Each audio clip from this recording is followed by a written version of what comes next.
Dolly Curtis, and today I'm at the Discovery Museum in Bridgeport, and I'm with Jim Grashow, who has invented, designed, and had fun producing all these wonderful dinosaurs that I'm standing in around. Hi, Jim. Hello, Dolly. We're in prehistoric 1990s, all at once. Right, a cardboard Jurassic Park, right? Is that what this is? No, I guess so, I don't know.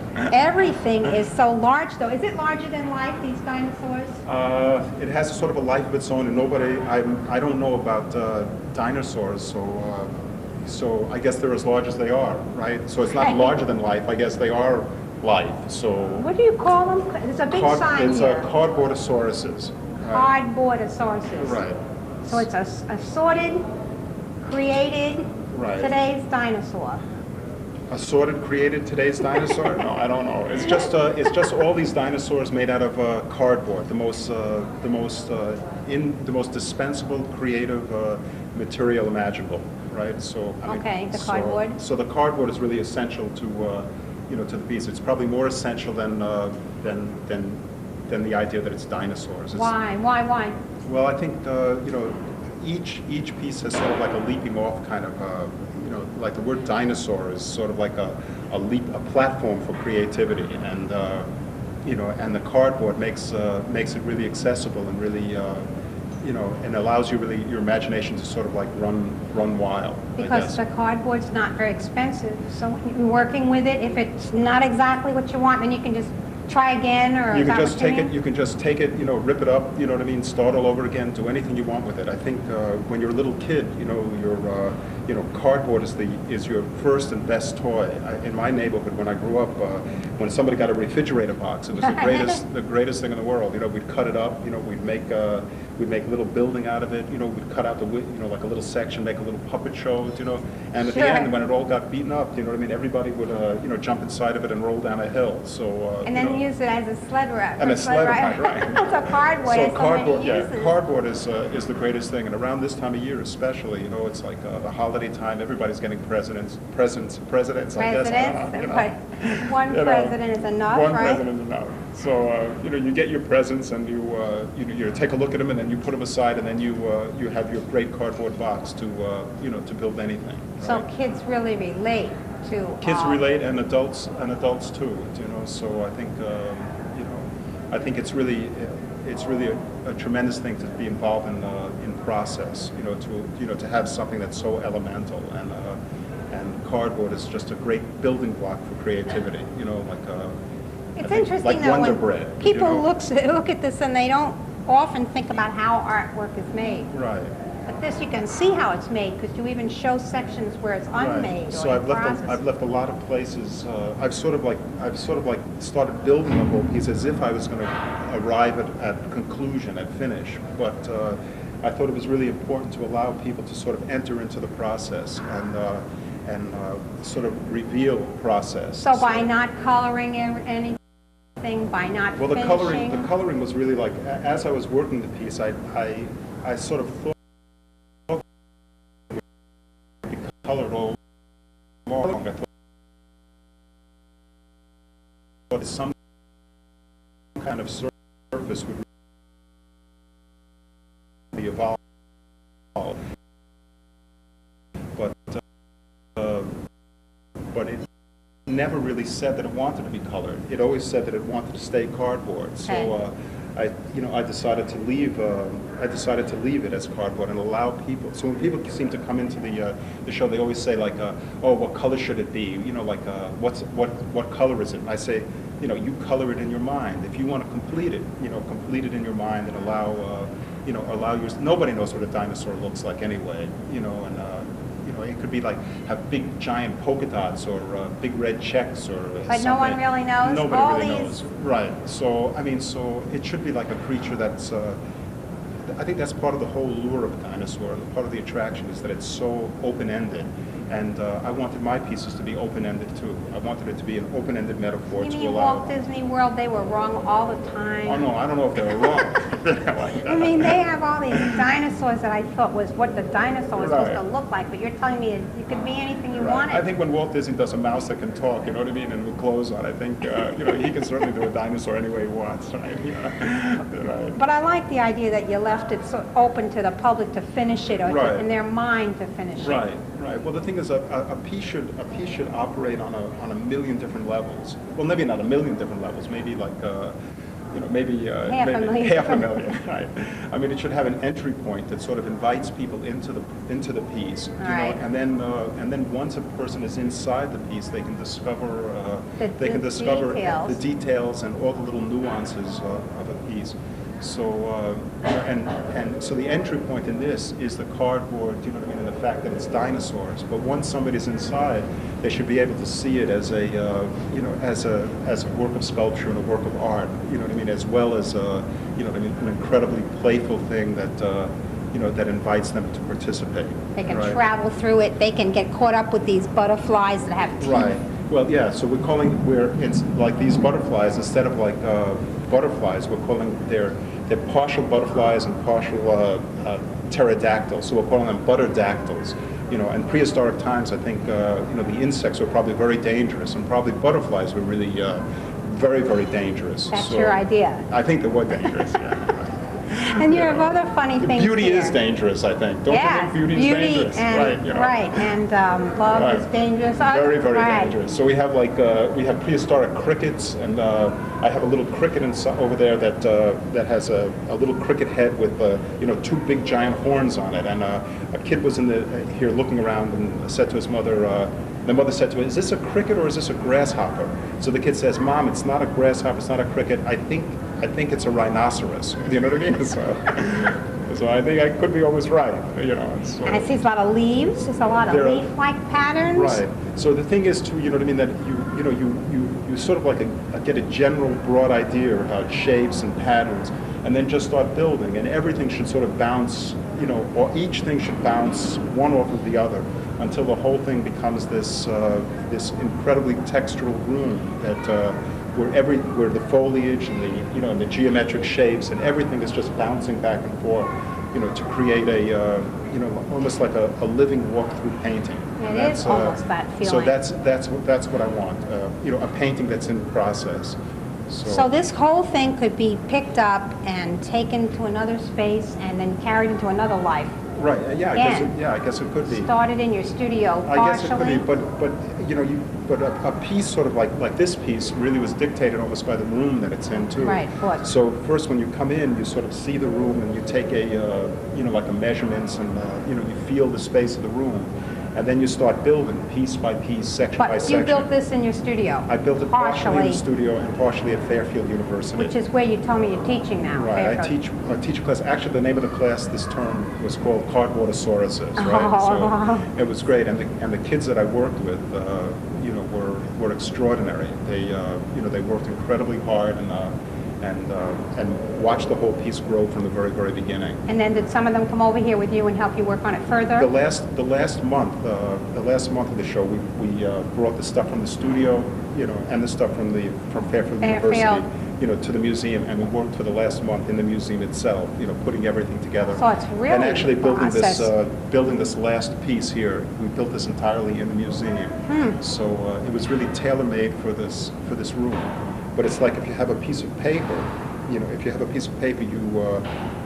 feel the space of the paper. You know what I mean? You allow the paper to participate in the creation, of the Sure, it's defining where you're going. This paper. Right. So the same thing happens with a real space. So this space was sort of a space in process all the time, right? Now at night when no one's here. Whoa! Right. I mean, these creatures are probably having a good old time. Right, probably. The cardboard walks, right? They probably talk to each other. Are you kidding? Look at these teeth. They all have these wooden teeth, like George Washington. That's right, just like George Washington. These false teeth. You saying that George Washington is a dinosaur, or no?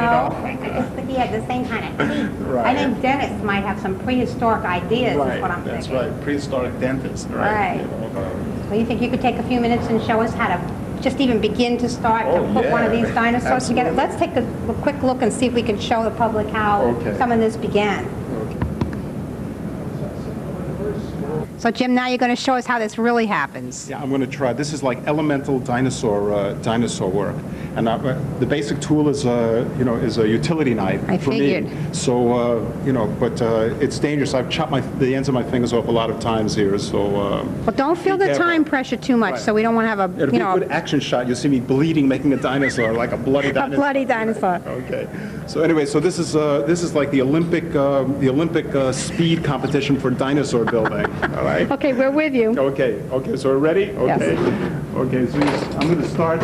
Actually, I like this cardboard box. Right. It really looks great. So I'm just going to cut these little edges off. Whoops. Okay. All right. Okay. Actually, at the Discovery Museum, we're running workshops for cardboardosauruses to build these dinosaurs. See, I'm cutting the sides over here. So kids are coming So here. kids are coming here with their parents. Do you know what I mean? And building dinosaurs. It's absolutely incredible. So they love to do it. They absolutely love to do it, and the kids are more creative than anything. And the parents, seem to be uptight in the beginning, and then all of a sudden they become incredibly creative. It's a very, very short bridge back to that. Is it really? Back to that child, right? That part of you that's still there. Okay. Yes. Ta-da! Dinosaur feet. Okay. Right. Anything you say, dinosaur feet. Okay. Here, how about this? Looks All like right. a dinosaur neck. Okay, All right. perfect. Did you just happen to have that, Just really? happen to have this, from a nailing tool. So I'm cutting a little hole in here. Okay. You must go through these X-Acto blades like crazy. Yes, I buy them now by the hundreds, and it's a dinosaur neck. Ta-da! Very good. I would have known it if you hadn't told me. Right. And here, like shoebox. Here, shoebox. Do you know what I mean? Shoebox. I think this is. I don't know. Well, I don't know what kind of shoes. Anyway, here we already right. Yes. Perfect. Okay. I So let's see. say. Now I can't give any of those, throw any of those out anymore. Right. So let's say. Maybe let's tape. Maybe we just like tape this up here. Okay.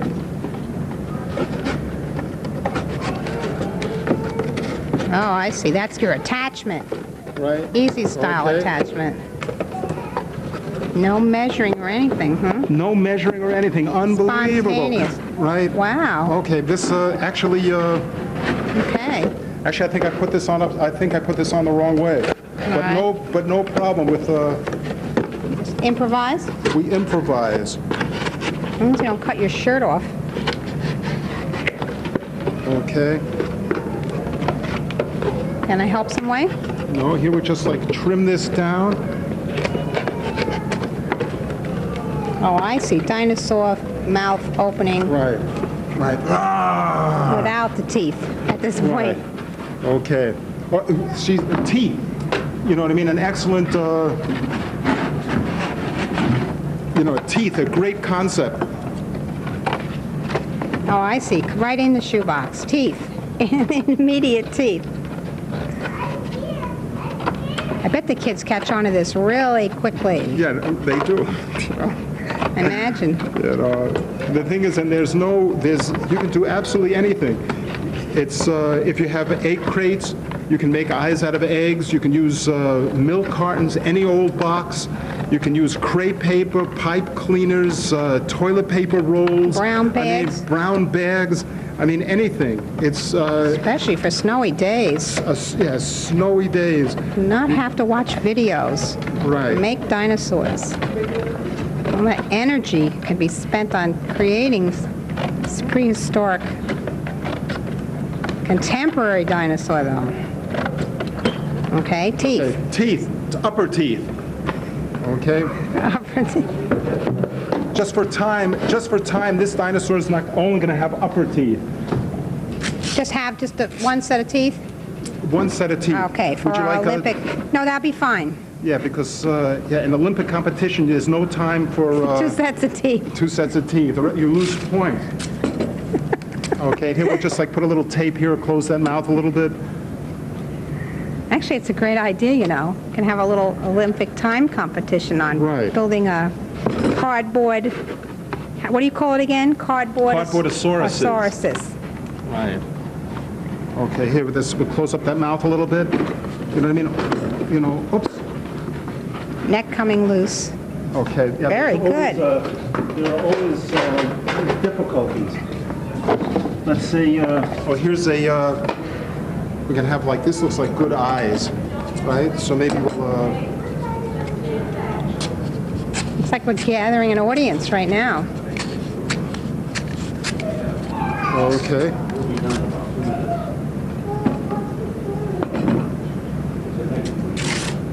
Oh, two eyes, see? Two eyes, put them together? Two eyes. Right? Wow, perfect. Wonderful. It's got quite a character already. Just perfect. Now, is this a toilet paper towel roll or something? Actually, this was not a toilet paper roll. I like to use toilet paper rolls, but this, you know, but we'll have to go with what we can, all right? Okay. Okay, so now you can, let me see. Well, I really believe you now that all these were made right here. Okay, so here's like, let's say we want to make a tail. Tail. Okay? Tail. Just cut quickly out of cardboard. I'm just going to have to, Uh-oh. oh, excuse me, this is like... That's real rude. Oh, slit in the back of the box for the tail. Even a bigger tail. Bigger tail. I am impressed, though, actually. Really? In 3 minutes, you have this primitive dinosaur practically assembled here. Well, I'm saying you can spend a tremendous amount of time, and you can, you know, you can use every, you know, like every piece of garbage you have in the house, and make something. Recycle everything. And make something really incredible. Recycled dinosaur. Right. I think this probably could be the reason why dinosaurs are extinct now too. Do you know? It's why? Right. Because they used everything recyclable, right? Used everything up. Oh, a tail with stairs on it. Okay. No, this is. Okay, we realize that you're not getting to hold everything together, absolutely, but it's something like seeing it done. All right. Great. Okay, ta-da! Do you know what I mean? Wonderful. So it begins. I mean, you can make wings. Dinosaur with wings. Sure, this dinosaur can have wings. You can see here. And so if you have more time, you can get more involved in the detailing. You could do anything. You can do anything. Paint it. You can paint draw on actually. it. Markers. Paint it, and you don't have to keep it forever. That's right. It doesn't have to be forever. Okay. Right. That's very impressive, Jim. I really think that shows the audience that we... Okay. Let's go take a look at the mural that the kids made with you. All right, thank you. Everyone does them in different ways. So this person did this standing up. Like in other words, children did all these. They came to one of the workshops. They came to the workshops. They went in, they see the, you know, the big cardboardosauruses, and then they come in, you know, to workshop. And with the shoebox and everything, they start making their own dinosaurs. Well, now that you showed that to us about how that gets done with the 1, 2, 3. Right, but I think the kids are much better than I, you know, than I ever could be. Kids are better than you could be. Great. Well, what is this whole thing? Well, when we started doing the, you know, the installation in there, they said they had this big giant space here. So they said that we should make like this big cardboard mural, you know, this prehistoric cardboard mural, that when the kids did workshops, they could place their pieces in. And leave it as part, they're adding to the mural. They're adding to it. So, you know, so we were designing it, and this guy, Matt Gonzalez, who's an incredible artist, you know, helped, you know, Build it? cut this all out and did this. And then the kids have their addition, and you told me some of the kids have come later and taken them back. Well, there were some incredible pieces. I mean, if you go down to the workshop, there were all these kids, like 30 kids, you know what I mean, and all the cardboard is going crazy, and I'm up there trying to show them how to do it, and already they got it done already. And the parents, you know, to see the parents working with the kids and doing their own stuff. I mean, it's just absolutely incredible. Some of the great stuff here. This is I think. Oh, that's a beauty. Yeah. And wow. One of the parents started doing this, and if you look at this, you could even see this was like a little bug. You see the little prehistoric bug on the tongue, right? I mean, they just. I like the fringe, yeah, the fringe. eyes. I mean, they just go wild. When I made out of a Jordache shoebox. Right. This is right. Oh, here the head is. Whoops. Coming off a little bit. Oh, here's the head. Here's the way the head goes. You see the eyes are made out of these fasteners, right? And there's a tongue, and it has these, you know, and here all this bushy tail and double scales. Very expensive materials. Very, perfect. Very expensive. Here's another one that's just wonderful. Right. So I mean, they're really like incredible kind of, you know, creative gifts, right? They're not expensive. They don't do anything, and everybody accepts them as dinosaurs. It's not like they really have to have every scale. Do you know what I mean? The tongues, you know what I mean? The eyeballs. I mean, you know, they can do anything. They put little markings on them. We had a kid here the other day who, you know, built a dinosaur, and then he built one mouth, right? And then he said this dinosaur, to reach other trees, needs another mouth, right? So he built another mouth, right? And then he said when dinosaurs sneak up on the back of it, he needs a mouth facing the back. So he had like 3 mouths, he had fire coming out, you know what I mean? And then he had a way to kick rocks at other dinosaurs. They're clever kids. Right, so they just keep on going and going. So how long will this be here for people to come? And I think this is going to be, the show will be here till March 15th. March right? 15th. And I think there'll be workshops going along throughout that time where parents and children can build their own dinosaurs. so they can call the Discovery Museum. Call the Discovery Museum and find out when the workshops are going to be offered. Okay, great. I'm sure many people come down here and take a look Okay, at some of I these hope things. so. Young and old. Young and old. Children of all ages. Jim, we have to tell people a little bit about the graphic work that you do for many important publications. So, want to share a little of that? Sure. So I do. It's incredible because the dinosaurs are really so incredibly physical and big, and I think of that as the the big, strong, physical part of myself. And the woodcuts, you sort of sit at your desk all day long and work really slowly, methodically, line to line, piece to piece. So, and that's sort of the contemplative side. So I think you need both both sides, but each part really supports the other. So. And I do a lot of the woodcuts for, publications for like the Times, a lot of stuff for the New York Times. Now you do this on assignment, right? A lot of on assignment, and then there are a lot of things you just, do because, you're compelled to do them. But you're compelled to do them. Yeah, I'm compelled to do them. Luckily, I'm not. Right. You are a master at this, though. I've been doing it for a long time, and I love the sensuality of the wood. I love to cut. So the wood that I use is a wood called Swiss pear wood. Maybe you want to show it to people what you do? Sure. This is a block. This is actually an old piece that I did a long time ago, and it was a woodcut of Jimmy Carter for Time magazine. So, and actually, it was never printed. So I think the title of the article was Jimmy Carter on the Block. Okay. I mean, it's stupid. The way I understand it, they call you and read you the article. Right. In this case, they just said basically what they wanted, and they just wanted to photograph the actual woodcut. They never wanted it printed. So. So actually they never used this piece, but so that's why you essentially this is all cut, tiny little right with little V gouges and U gouges. So you can see it's all cut and it's like it's solid. I mean, knock on Jimmy Carter. Let's show people some of these. Okay. I mean, these are really incredible. Okay. Every one of these lines. These are. This is like just a self-portrait, right? Here's me as a dog, working like a dog. And actually, and this is my wife, my wife in the corner here, right? So, I mean, there are millions. A lot of sense of humor. There are millions of these, So this was like an ice cream cone, a dream cone with, when I used to live in the city, in New York City. This was like the fantasy that you always had, the perfect dream house in the country, right? And this is a piece. This was the international spaghetti disaster.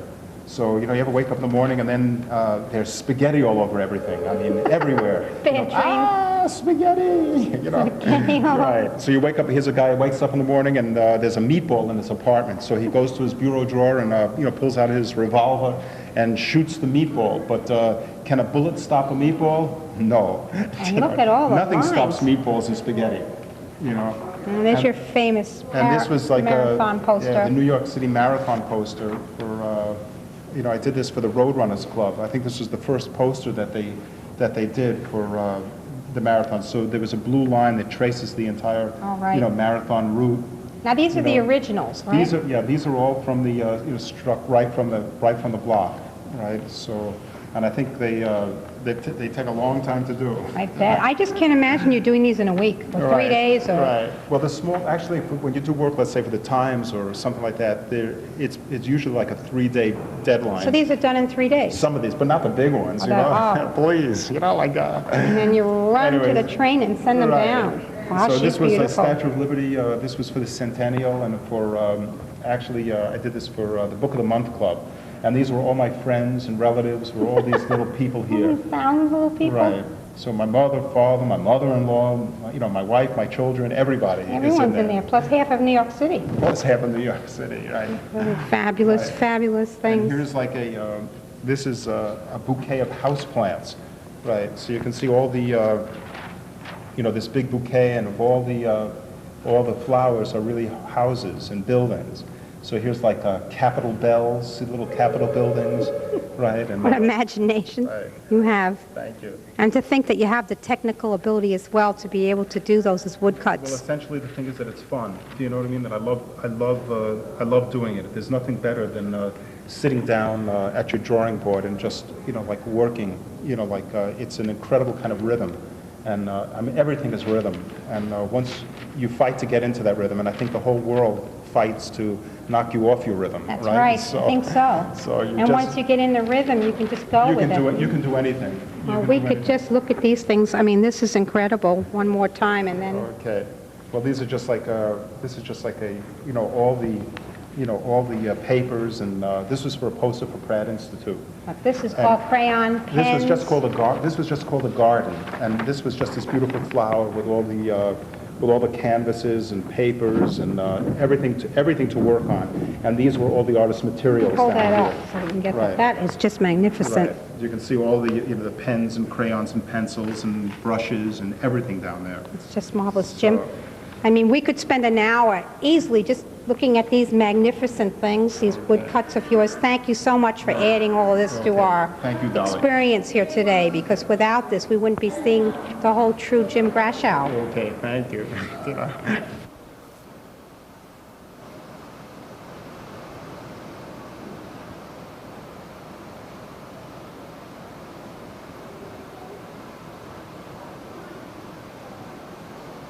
Well, we hope you enjoyed Jim Grashow and his dinosaurs that are at the Discovery Museum in Bridgeport. And we hope you come down. People of all ages will get a big kick out of this. Come see some of the kids' dinosaurs that they'll be making all along in the next 2 months, like the Pizzasaurus and all the other wonderful creations that young and old have figured out here today. Thanks for coming and having some fun with us.